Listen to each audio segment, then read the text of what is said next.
पिछले वीडियो में आप लोगों को बताए थे हम कि कैबिनेट मिशन का भारत आगमन 1946 में दिल्ली में हुआ और इसी कैबिनेट मिशन की सिफारिश पर भारत में भारतीयों के लिए संविधान बनाने के लिए संविधान सभा का गठन किया गया। तो एक तो अप्रत्यक्ष निर्वाचन प्रणाली के तहत भारत में संविधान सभा का निर्माण करने के लिए व्यवस्था की गई और वहीं दूसरी बात कही गई कि प्रत्येक 10 लाख के ऊपर एक भारतीय सदस्य को मतलब कि चुना जाएगा। तो इसमें चुनाव भी हुआ। तो ब्रिटिश प्रांत हुआ करते थे उस समय और मनोनीत किए गए लोग मतलब कि देसी रियासत से मनोनीत किए गए। तो ब्रिटिश प्रांत हुआ करते थे 296 और देसी रियासत थी 93। तो 296 ब्रिटिश प्रांत थे तो इनका तो निर्वाचन हुआ मतलब चुनाव हुआ, लेकिन 93 देसी रियासत थी इनका मनोनयन हुआ, मनोनीत किए गए ये।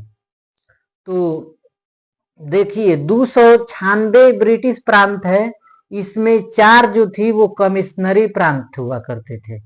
तो इसका ट्रिक है ABCD, 4 कमिश्नरी प्रांत हुआ करते थे। ABCD ट्रिक है।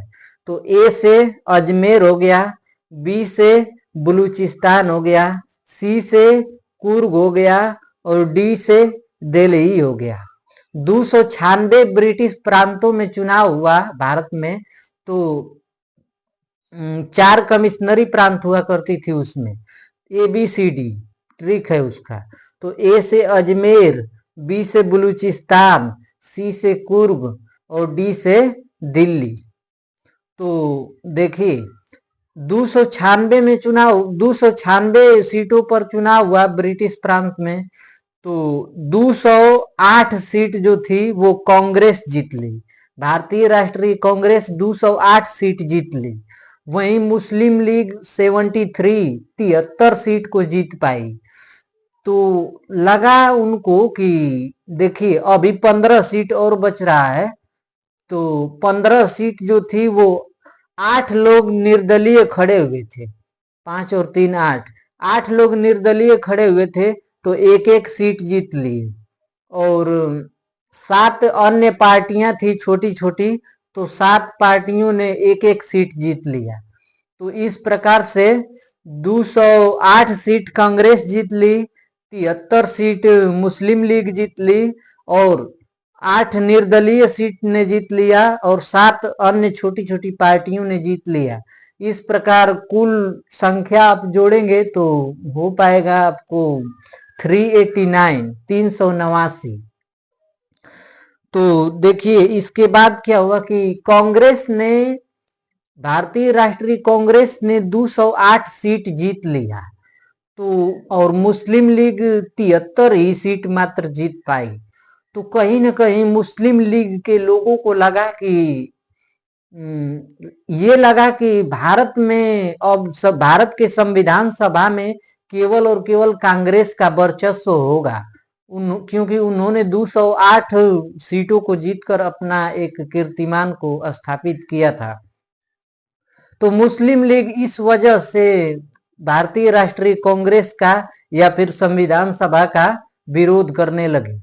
इस मुस्लिम लीग के विरोध के कारण भी संविधान सभा का पहला बैठक हुआ और संविधान सभा का पहला बैठक 9 दिसंबर 1946 को हुआ और 9 दिसंबर 1946 को हुए संविधान सभा के पहले बैठक में कुल 207 लोगों ने भाग लिया। देखिए संविधान सभा का पहला सत्र जो आयोजित हुआ, इसमें पहला बैठक हुआ तो 9 दिसंबर से लेकर 23 दिसंबर तक चला।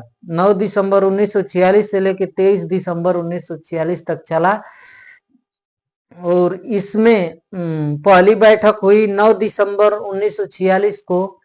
तो इसमें अस्थायी रूप से अध्यक्ष बनाए गए सच्चिदानंद सिन्हा।